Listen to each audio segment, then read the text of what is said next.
வணக்கம் மக்களே. ஜெர்மனியில் இருக்க ஒரு குறிப்பிட்ட கிரேவியார்டில் மிகவும் வினோதமான முறையில் 6 உடல்களை அடக்கம் பண்ணிகிட்டு இருக்காங்க. எதற்காக நான் அதை வினோதமான முறைன்னு சொல்கிறேன்னா, அடக்கம் பண்ணப்பட்டுருக்க அந்த 6 உடல்களுக்கும் தலைன்ற ஒரு பகுதியே இல்லை. எதற்காக அந்த 6 உடலில் தலைன்ற பகுதி இல்லாமல் போச்சு, அந்த 6 பேர் யார், எதற்காக அவங்க ஒரே நேரத்தில் இறந்து போனாங்கன்றதை பற்றி தான் இன்றைக்கி வீடியோவில் பார்க்க போகிறோம். இந்த மாதிரி க்ரைம், மிஸ்ட்ரி, ஹாரர் கண்டென்ட் உங்களுக்கு பிடிக்கும்னா நம்ம சேனலை உடனே சப்ஸ்கிரைப் பண்ணி வச்சுக்கோங்க. யூனிக் அண்ட் மிஸ்டீரியஸ் கண்டென்ட் இதில் வந்துக்கிட்டே இருக்கும். ஏன்னா நீங்கள் பார்த்துட்ருக்கிறது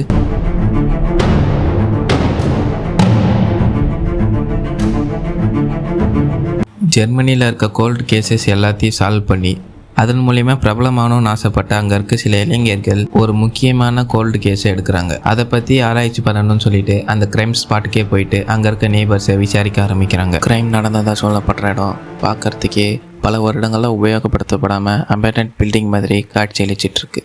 பக்கத்தில் இருந்த நெய்பரை விசாரித்ததில் அவர் கடந்த 40 ஆண்டுகளுக்கும் மேலே அங்கே வாழ்ந்து வந்துட்டுருக்காரு. அவர் பிறந்ததுலேருந்தே அந்த இடம் அபேண்டன்ட்டாக தான் இருக்கணும்.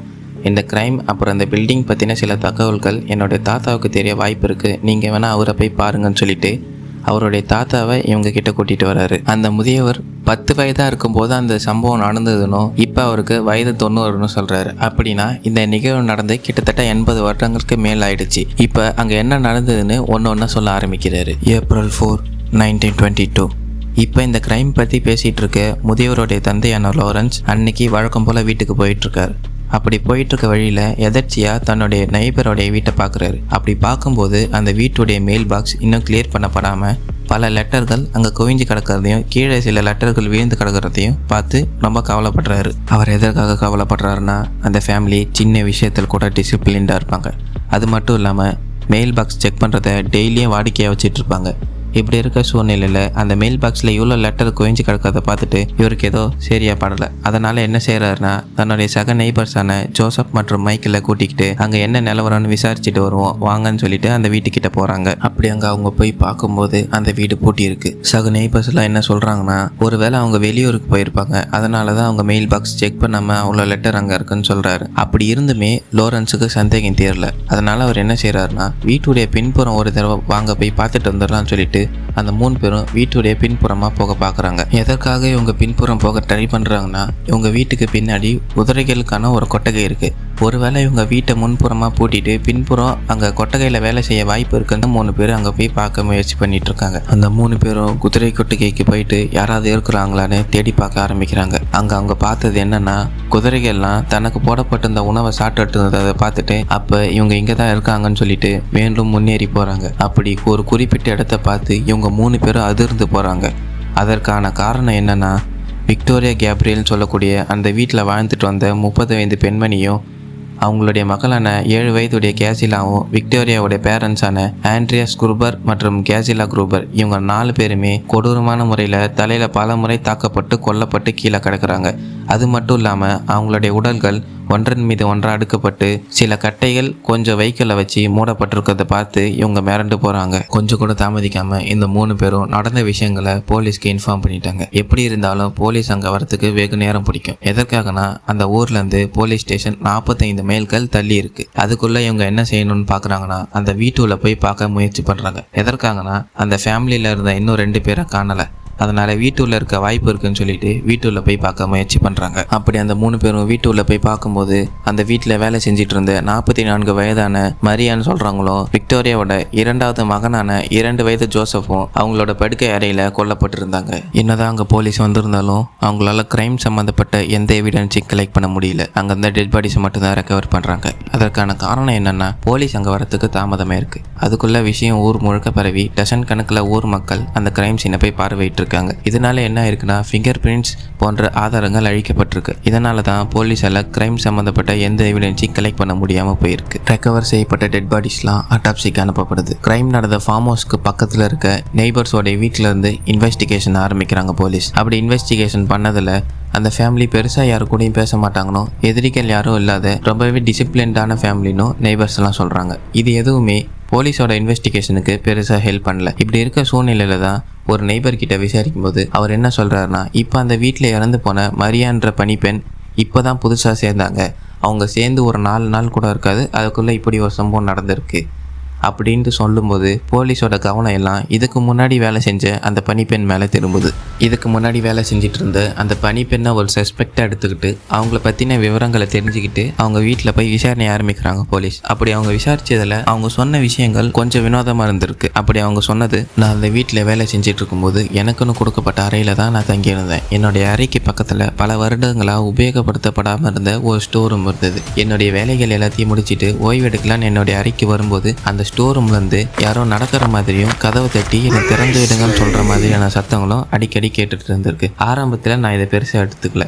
ஆனால் நாட்கள் போக போக அந்த சத்தம் அதிகமாக ஆரம்பிச்சிது. அதனால் நான் என்ன செஞ்சேன்னா இதை பற்றி அந்த வீட்டில் இருக்கவங்க கிட்ட சொன்னேன். ஆனால் அவங்க பெருசாக இதை கண்டுக்காமல் விட்டுட்டாங்க. அதுக்கப்புறமா ஒரு நாள் கொட்டகையில் இருக்க குதிரைகளுக்கு எல்லாம் உணவு வச்சுட்டு திரும்பி வந்துட்டு இருக்கும்போது எங்கள் வீட்டுக்கு பின்புறமாக இருக்க காட்டிலேருந்து குதிரை கொட்டகைக்கு யாரோ வந்த மாதிரியான காலடி தடங்கள் இருந்திருக்கு. இதை பார்த்து நான் ரொம்பவே பயந்து போயிட்டேன். அதற்கான காரணம் என்னென்னா காட்டிலேருந்து வந்த மாதிரியான காலடி தடங்கள் இருக்கே தவிர போன மாதிரியான எந்த விதமான காலடி தடமும் எங்கேயும் நான் பார்க்கல. இதனால் அத்துமீறி யாரும் நோய்ச்சிட்டாங்கன்னு சொல்லிட்டு விக்டோரியா கிட்ட நான் சொன்னேன். அவங்களும் வீடு முழுக்க தேடி பார்த்தாங்க. ஆனால் சந்தேகப்படுற மாதிரி யாருமே அங்கே இல்லை. இருந்தாலும் இந்த பிரச்சனையோட சீரியஸ்னஸை புரிஞ்சுக்கிட்ட விக்டோரியா பாதுகாப்பு காரணங்களுக்காக தன்னுடைய தந்தை கிட்ட உடனடியாக ஒரு துப்பாக்கி வாங்கணும்னு சொல்கிறாங்க. ஆனால் இதெல்லாம் ஒன்றும் இருக்காது, அதெல்லாம் வாங்க முடியாதுன்னு சொல்லிட்டு விக்டோரியாவோட அப்பா மறுத்துடுறாரு. இதற்கப்புறமா இங்கே இருக்கிறது பாதுகாப்பு இல்லைன்னு சொல்லிட்டு வேலையே இல்லைன்னாலும் பரவாயில்ல, இங்கேருந்து போனால் போதும்னு சொல்லிட்டு வேலையை விட்டு நான் வந்துட்டேன், அவ்வளோதான் எனக்கு தெரியும்னு சொல்லிட்டு இதுக்கு முன்னாடி வேலை செஞ்ச பணிப்பெண் சொல்கிறாங்க. அந்த பணிப்பெண்ணோட ஸ்டேட்மெண்ட்டை வாங்கிக்கிறாங்க போலீஸ். அதற்கப்புறமா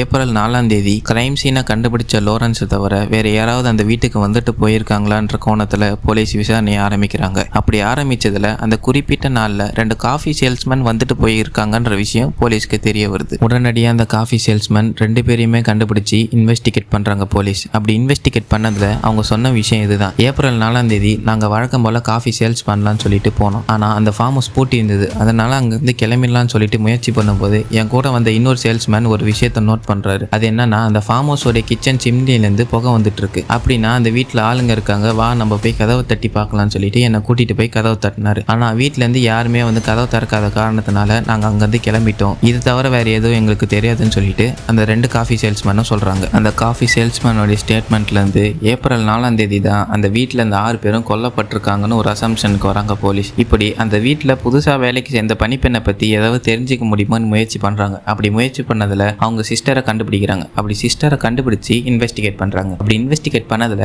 மார்ச் 31ஆம் தேதி தான் அவங்க வேலைக்கே சேர்ந்ததாகவும் அவங்க சேர்ந்து வெறும் 4 நாளில் இப்படி ஒரு சம்பவம் நடந்ததுன்னு மிகவும் வருத்தத்தோட தெரிவிச்சிருக்காங்க. இப்படி போலீஸால் முடிஞ்ச ஆங்கிளில் எல்லாம் விசாரணை செஞ்சுட்டு இருக்கும் போதே அட்டாப்சி ரிப்போர்ட் வருது. அட்டாப்சி ரிப்போர்ட்டை பார்த்த போலீஸ்க்கு மிகப்பெரிய அதிர்ச்சி. அப்படி போலீஸ் அதிர்ச்சி ஆக்கின முதல் விஷயம் என்னன்னா டைமிங் தான். விக்டோரியாவுடைய பேரண்ட்ஸ், விக்டோரியாவுடைய 2வது மகனான ஜோசப், இவங்க எல்லாரும் ஒரு டைமிங்லையும் அந்த வீட்டில் புதிதாக வேலைக்கு சேர்ந்த மரியான்ற பணிப்பெண் ஒரு டைமிங்லையும் விக்டோரியாவுடைய முதல் மகளான கேசிலா மற்றொரு டைமிங்லையும் கொல்லப்பட்டிருக்காங்க. இது ரொம்பவே வினோதமா இருந்தது போலீஸுக்கு. 2வது விஷயம் கொல்லப்பட்ட விதம். அந்த வீட்டில் அந்த 5 நபர்களுமே கழுத்து நெரிக்கப்பட்டு சுத்தியல் அல்லது கோடாரி வைத்து பல முறை தலையில் அடிக்கப்பட்டு கொல்லப்பட்டிருக்காங்க. இதுல விக்டோரியாவோட முதல் மகளான கேசிலா கொல்லப்பட்ட விதம் மட்டும் சற்று வித்தியாசமா இருந்திருக்கு. கேசிலாவை எந்த ஆயுதம் கொண்டு தாக்காம வெறும் கழுத்து நெரிச்சு மட்டுமே கொலை பண்ண முயற்சி பண்ணியிருக்காங்க. அது மட்டும் இல்லாம அந்த 5 நபர்கள் இறந்து கிட்டத்தட்ட 6 மணி நேரம் கழிச்சு தான் கேசிலா இறந்து போயிருக்காங்க. கேசிலாவுடைய தலைமுடி நகை இடுக்குகள் இருந்திருக்கு. அது மட்டும் இல்லாம நகத்தை வச்சு தரையில கீறினதற்கான தடயங்களும் இருந்திருக்கு. அதற்கான காரணம் என்னன்னா கேசிலாவை கழுத்தை நெரிச்சு கொலை பண்ண முயற்சி பண்ணும்போது கேசிலா இறக்கல, அதற்கு மரம் மயக்கம் மட்டும்தான் அடைஞ்சிருக்காங்க. கேசிலாவை கொலை பண்ணதான் நினைச்சிட்ட கில்லர் மற்ற 3 டெட் பாடிஸோட சேர்த்து குதிரை கொட்டகையில அடுக்கி வச்சுட்டு போயிருக்கான். கேசிலா கண் விழித்து பார்க்கும்போது தனக்கு மேலேயும் கீழேயும் ரத்தம் வழிஞ்சிட்டு இருக்க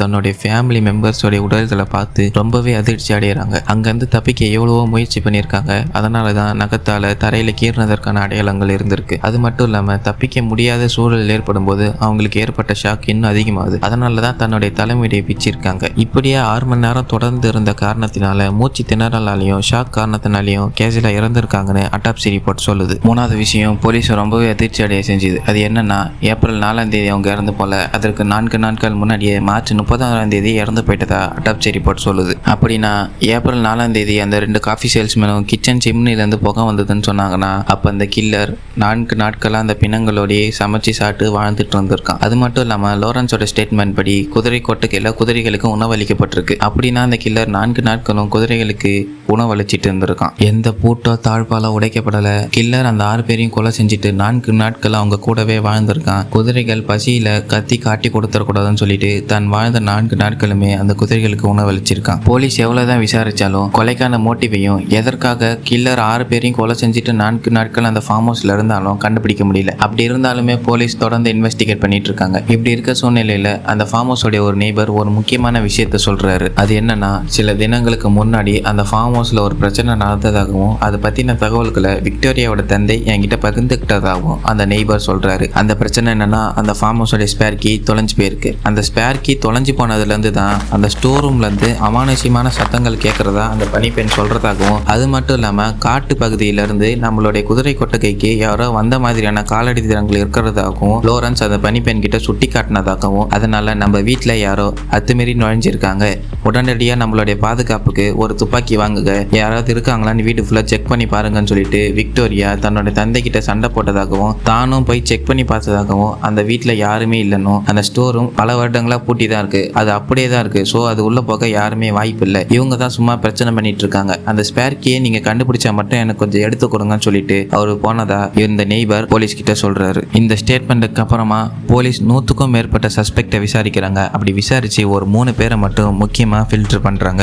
அது யாருன்னா, அந்த ஃபார்ம் ஹவுஸ்ல முன்னாடி வேலை செஞ்ச அந்த பணிப்பெண், அந்த பணிப்பெண்ணோட ஸ்டேட்மெண்ட்ல இருந்த அந்த அமானுஷ்ய சத்தங்களுக்கு காரணமானவர், அப்புறம் முக்கியமா லாரன்ஸ் மேல போலீஸ்க்கு ஆரம்பத்துல இருந்தே சந்தேகம் ஏற்பட்டது. அதற்கான காரணம் என்னன்னா, அந்த ஃபார்ம் ஹவுஸ்க்கு வந்த பல பேரும் வீடு பூட்டி இருக்கிறத பார்த்துட்டு அங்கிருந்து கிளம்பி போயிட்டாங்க. ஆனா லாரன்ஸ் மட்டும்தான் அந்த வீட்டுடைய பின்புறத்துக்கு போயிட்டு குதிரை கொட்டகையை பார்க்கணும்னு யோசிச்சாரு. அது மட்டும் இல்லாம காஃபி சேல்ஸ்மேனோட ஸ்டேட்மெண்ட் படி ஏப்ரல் 4ஆம் தேதியுமே அந்த கில்லர் அங்கிருந்து இருந்திருக்கான். அப்படின்னா லாரன்ஸ் போய் பார்க்கும்போது ஏன் அங்க கில்லர் இல்லை இப்படின்னு சொல்லிட்டு லாரன்ஸ் மேல பல சந்தேகங்கள் போலீஸ்க்கு ஏற்படுது. அப்படின்னா லாரன்ஸ் தான் அந்த 6 நபர்களையும் கொலை செஞ்சுட்டு அவரே கண்டுபிடிச்சி காட்டினதா நாடகம் போட்டாரா, இல்ல அந்த 3 சஸ்பெக்ட்ல யாரோ ஒருத்தர் தான் இந்த கொலையை செஞ்சாங்களா? இப்படி இருக்க சூழ்நிலையில அந்த 6 உடல்களோட தலைகளும் வெட்டி எடுக்கப்படுது. எதற்காக அந்த 6 உடல்களோட தலைகள் வெட்டி எடுக்கப்படுது, யாரு கொலை செஞ்சான்றதை பத்தி தான் பார்க்க போறோம் பார்ட் 2ல.